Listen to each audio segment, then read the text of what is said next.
Assalomu alaykum va rahmatullohi va barakatuhu. Qalb izlagan xotirjamlik, ruh izlagan tasalli shu yerda. Agar bu so'zlar sizga oz bo'lsa ham taskin bersa, iltimos kanalimga obuna bo'ling. Chunki bu yerda har kuni qalbga yetadigan duolar bor. Keling opa-singillar, duo qilamiz.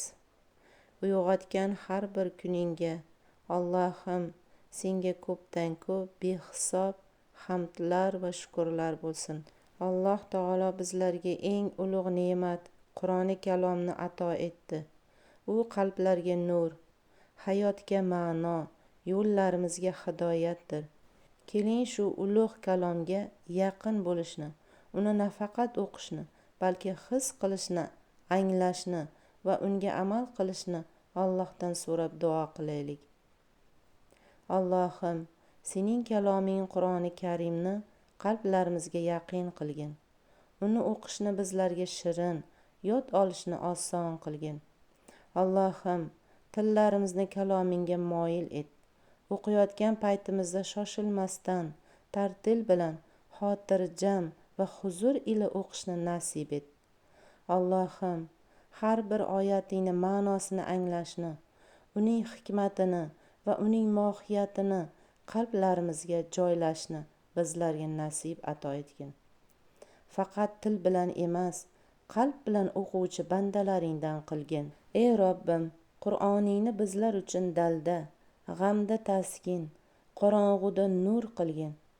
U bilan qalblarimizni tiriltirgin, axloqlarimizni go'zal etgin. Allohim, bilganlarimizni unutmaslikni, bilmaganlarimizni o'rganishga ishtiyoq bergin.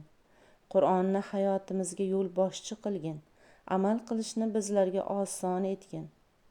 Allohim, har bir oyatni o'qiganimizda farishtalar shafqat bilan qurshab olsin. Qalblarimizda xotirjamlik paydo bo'lsin. Ey mehribon Allohim, Qur'onni bizlarga qiyomat kuni shafoatchi qilgin. Qalblarimizni uning nuri bilan keng qilgin. Allohim, boshlagan har bir xayrli ishimizni Qur'on bilan bezagin. Yakunlarimizni ham go'zal qilgin. So'zlarimizni qabul et, duolarimizni ijobat ayla. Payg'ambarimiz Muhammad Mustafa sallallohu alayhi vasallamga abadiy salovat salomlarimiz bo'lsin. Duolarimizni shu so'zlar bilan yakunlaymiz. Keyingi videolargacha Allohga omonat bo'linglar.